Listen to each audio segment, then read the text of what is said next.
Hey, friends. It's your intrepid warrior, David Land, Julie, with fundraising leadership. And I'm here with my two friends and colleagues, Margaret Katz-Kahn and Michelle Malloy Dillon. Hey, friends. Hey, Hey, David. David. So we were chatting about the zone of genius today before we got on. We were talking about some of our own work, and we thought we might share a little bit with the audience about this thing called zone of genius. So what is it? in Well, in the realm of work, in the realm of work.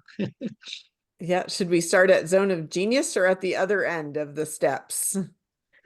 There's a Maybe we whole should, range here. yes. Right. Yeah, Zone of there are genius is like when we're doing that thing that it brings us great joy and we're in complete flow. right. It's that place of feeling like all is right in what we're doing. Yeah, Yeah. yeah. Yeah. And And it's also something that is very akin to your zone of excellence. Like when you're in your zone of genius, anybody looking from the outside at your work would say you're clearly excellent at it Yeah. and you derive great joy from it. yeah, And that's the distinction between zone of excellence. It's work that you do that you are well recognized for, that any independent observer would put you in the top 1% or top 5% or top 10% of people in that field, you know. Yeah, and maybe we could start and we could go through all of the different zones and give some examples. And so sure. at the bottom of the stairs is your zone of incompetence. Zone of incompetence. Wah, wah. Wah, I'm not very wah. good at This it. is work that you're not good at and that, to use a harsh word, you hate. Yeah. Yeah, for me, Um, I'm gonna say I'm sure I have many, but the one that comes to mind is like fixing things in my house using tools like mm, projects. Whew, that is just I'm not good at it. I don't enjoy it. I start wanting to throw things. Like it's just a no thank you for me. mhm.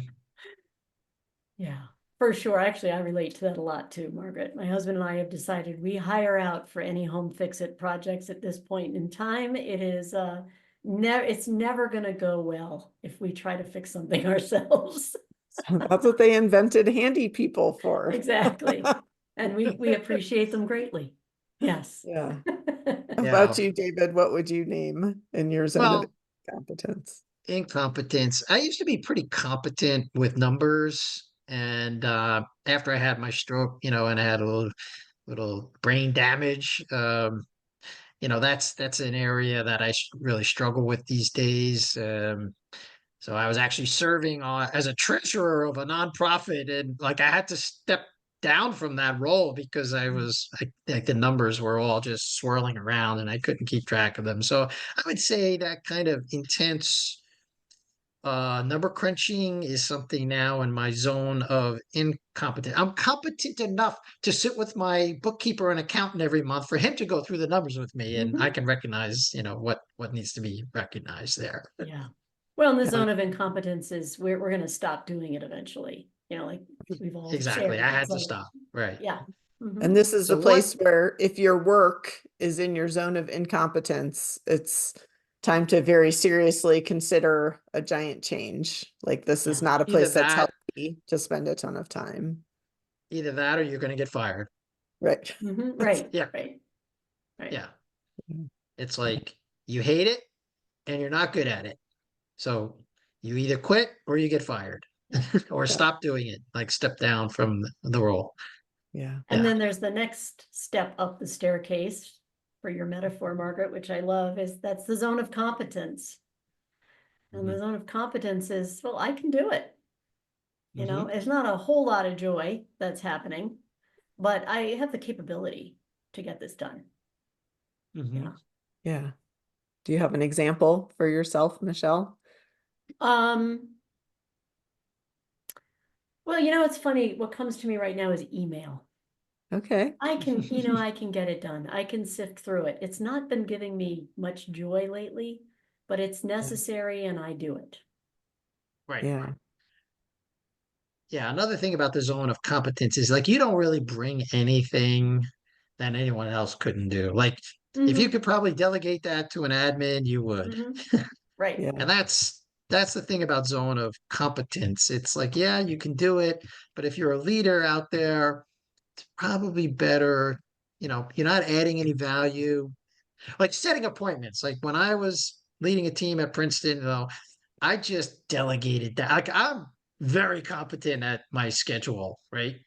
But it added no value. And I just had my admin, people could reach out to her. She had access to my calendar. She knew what my parameters were, my boundaries were, and she would just do the scheduling. Yeah. Yeah. Yeah. Yeah. For me, I would say in my zone of competence is the thing before the stroke for David, like bookkeeping, keeping track of numbers, budgeting, bill paying, like all of those things, yes, I can do it. I can make Mhm. the numbers add up. And I just want in the audience or whoever is listening, like listen to my voice, just like Michelle's She's voice and talking David's about it. voice. Like when we talk about what's in the zone of competence, we lose all of our enthusiasm and kind of, all of your range. That's how you know when you're talking about an activity. I can do it.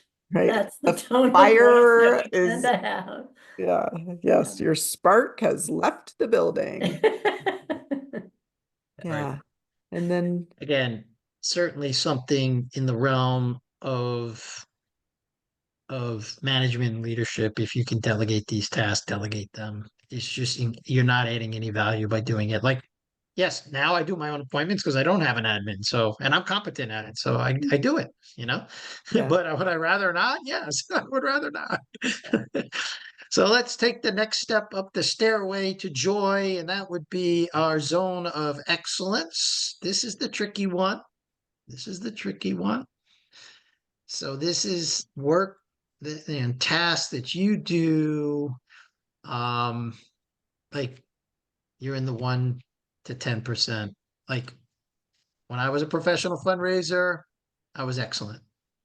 Sure, the same for you, Margaret. I would say that it occasionally went into a zone of genius, but I think a lot of it was in excellence. Yes, I was Mhm. very good at it. I enjoyed it. I felt highly competent and good at it. Right. Every once in a while, as I said, a gift or a conversation would propel me into a higher place. But for the most Mhm. part, annual appeal season and let's get this done and let's make our goals. And yeah, a lot of Mhm. that energy. Mhm. Yeah. Yeah. Yeah, my zone of excellence. I mean, since we're talking about the past, it comes up from my photography business. So I was a very good photo editor. I was very good at You it. were excellent photo editor. I was an You excellent are an photo excellent. editor. You still are when you have to be. If I have to. But yeah, there's not a want to it because it did bring me some sense of satisfaction, but it wasn't that level of zone of genius where it brought me like great joy. Mhm. So Yeah. Right. there's like an in between with that zone of excellence. I perfected being a photo editor.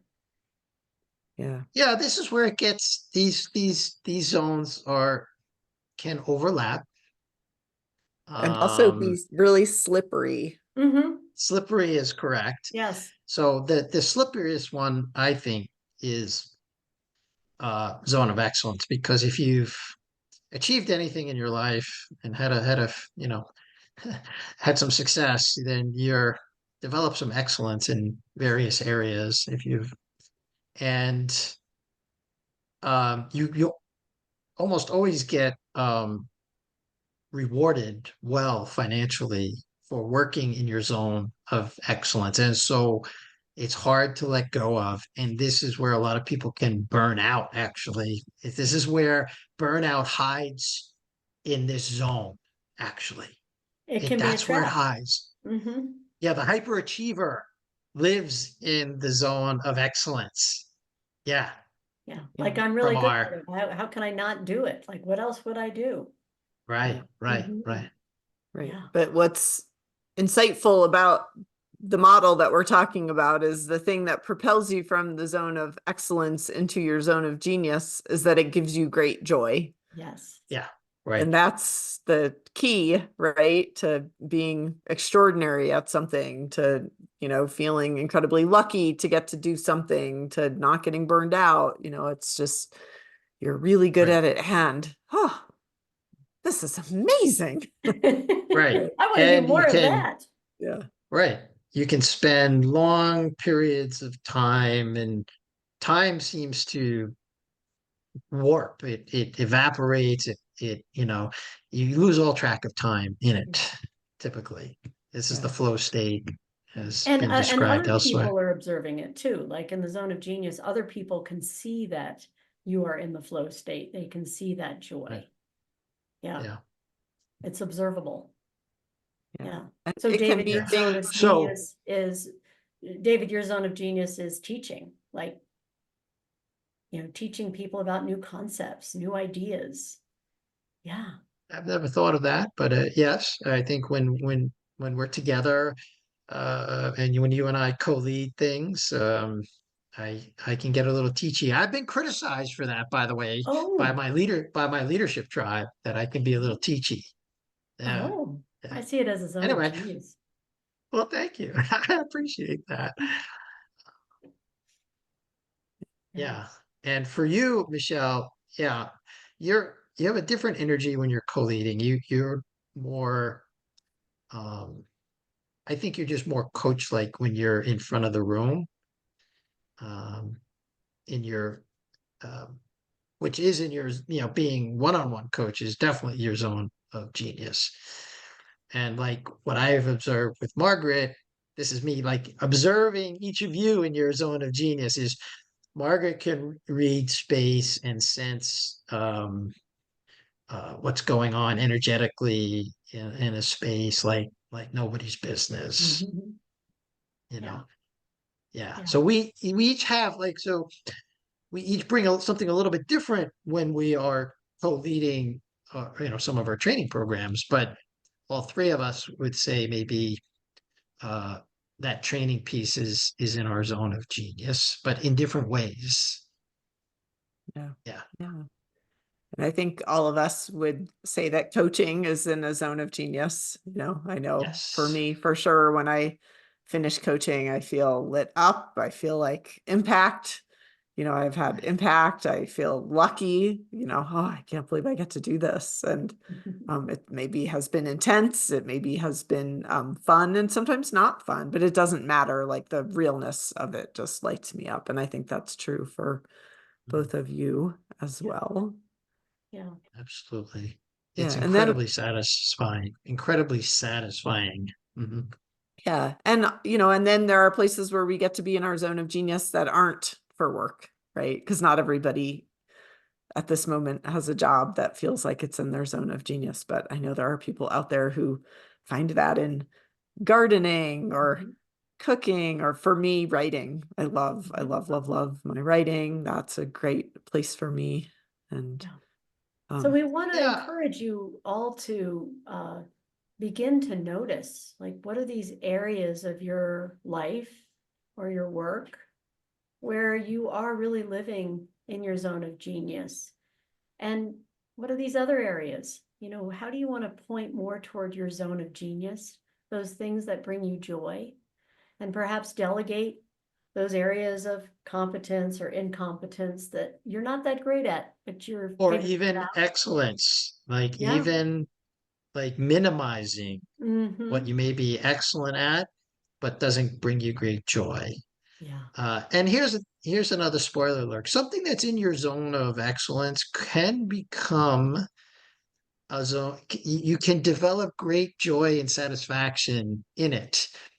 And there's like for me, that's been like over 9 years of training. I went from incompetent to competent to excellent to now genius, where I enjoy it more than I ever have. But that's taken 9 years. So it can be like that. Yeah. Um, it can be like that. So this work comes from the 15 Commitments of Conscious Leadership. Just want to reference it there for you if you want to. That's a great book. It's a great leadership book. But if you really would like some help in distinguishing these zones, reach out to one of us, schedule a coaching session. We're all very skilled in this methodology, and we can maybe help you steer yourself more into your zone of genius. Yeah, help you climb up a step or two. Go put it into practice. We'll see you All next right, time. take care. See you next time.